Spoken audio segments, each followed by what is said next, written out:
كده اسطوريه ولاعيبه ايبك مجانا وكوينز 1500 كوينز يا صاحبي. هقول لك دلوقتي ازاي تستلم ال 1500 كوينز بكل سهوله خلال رمز الدعوه. هشرح لك دلوقتي كل حاجه بالتفصيل، بس قبل اي حاجه نبدا ونصلي على النبي عشان تاخد حسنات واحنا ناخد حسنات. وبعد ما تصلي على النبي يا صديقي انزل اخبط لايك، اشترك في القناه، فعل الجرس لو مره تشوفنا. لو بتشوفنا كتير كده تنزل تخبط لايك جميل ايدك عشان ان شاء الله كل الاساطير اللي هيكسبوا معانا. في صاحبي شغال دلوقتي على حزمه البرتغال اندون كريستيانو رونالدو 105. لو حابب تكسب الحزمه كل اللي عليك تنزل تخبط لايك جميل، تكتب كومنت حلو تدعي فيه لاخواتنا المسلمين في كل مكان. هتلاقي رابط في اول كومنت مثبت، رابط مباشر، تدخل على الرابط تلاقي صوره الحزمه، تتفاعل مع الصوره وتعمل انضمام هناك بالحب، وان شاء الله تكون محظوظين اللي هيكسبوا معانا. ويلا بينا نخش على طول نشوف هنجمع الكوينز ازاي. وفي كمان يا صاحبي فتحه مجانيه هتستلمها على الباكج الجديد من غير ما تعمل اي حاجه. تابع معايا الفيديو للنهايه. اولا كده يا صاحبي هتدخل على اضافات اللي هي اخر حاجه كده، هتلاقي في عندك دعوه تحت وفي عندك دعم. الدعوه اللي تحت دي اللي فيها كميه الكوينز الرهيبه زي ما انت شايف كده 100 250، وجنبهم كده اداه 50 و50 125، وفي عندك برضو 250 و125 و125. بص كميه كوينز رهيبه تقريبا 1000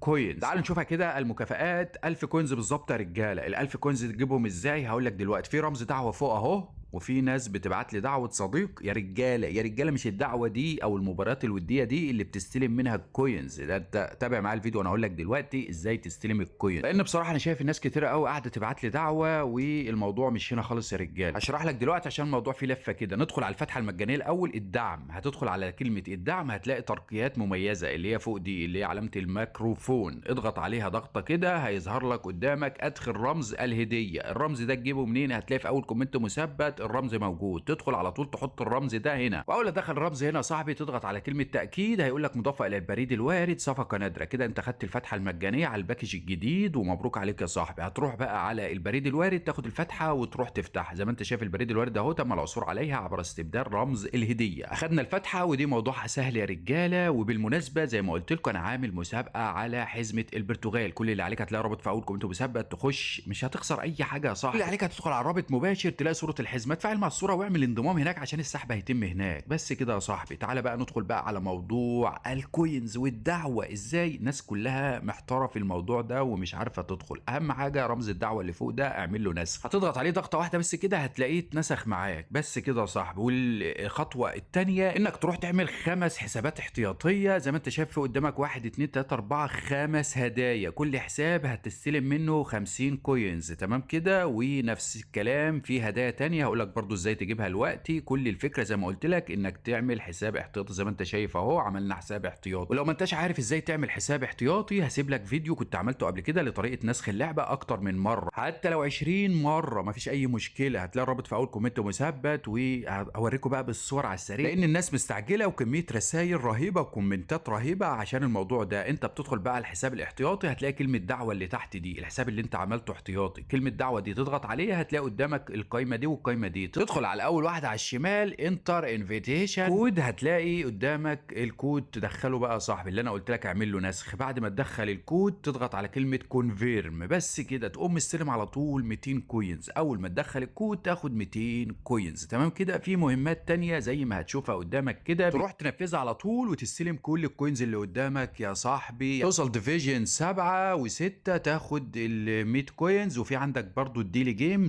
تستلم هديه تقريبا تاخد 300 كوينز. وديفيجن 8 في الدوري تستلم برضو 100 كوينز زي ما انت شايف. نفذ المهمات دي وهتستلم كل الكوينز ومبروك عليك يا ابو الصحاب. كل اللي عليك هتلاقي رابط برنامج النسخ في اول كومنت مثبت. بس كده اصلا وصلنا لنهايه الفيديو. لو عجب الفيديو ما تنساش تخبط لايك، اشترك في القناه، فعل الجرس. بحبك جدا في الله. اللي محتاج مني اي حاجه قول لي في الكومنتات. سلام.